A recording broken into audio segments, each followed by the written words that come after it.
అర్జునుడికి కురుక్షేత్రం సందర్భంగా ముందు ద్రోణుడు అందరికీ ఒక చెట్టు మీద పక్షిని చూపించి ఆ పక్షికి గురించి చెప్పండి మీరు బాణంతో చూసి అని అడిగితే దుర్యోధనుడేమో ఆ చెట్టు ఆ పక్షి ఆ ప్రాంతం అంతా స్పష్టంగా కనబడుతుందని చెప్పాడట.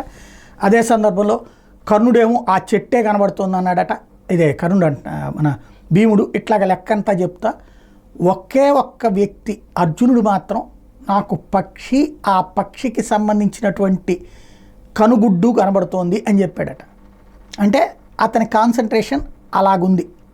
దాన్నే స్పష్టతతో కూడినటువంటి విజన్ అంటారన్నమాట.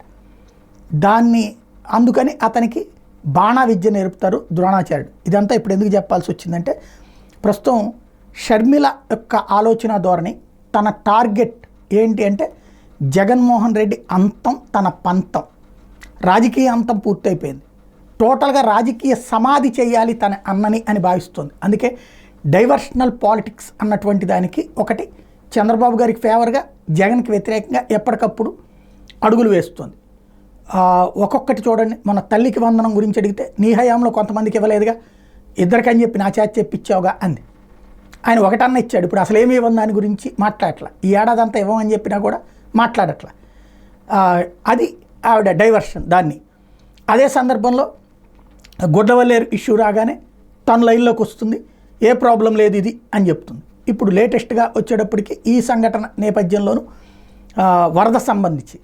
వరదకు సంబంధించినటువంటిది ఒక రాజకీయ పార్టీగా ప్రతిపక్ష పార్టీగా ఉన్నప్పుడు అక్కడ జరుగుతున్నది చూడటం పరామర్శించడం, ఆ పరిస్థితి ఇట్లా లోపాలు ఉన్నాయని చెప్పడం వదిలేసేసి అసలు అదేం పట్టించుకోకుండా అకస్మాత్తుగా అందరూ మర్చిపోయినటువంటి కాదంబరి జత్వాన్ని ఇష్యూ తీసుకురావడం తెర మీదకి. ఇవన్నీ చూస్తున్నప్పుడు తన లక్ష్యం అన్న కాదు, చంద్రబాబు వదిలిన బాణం కిందన మారుతోంది.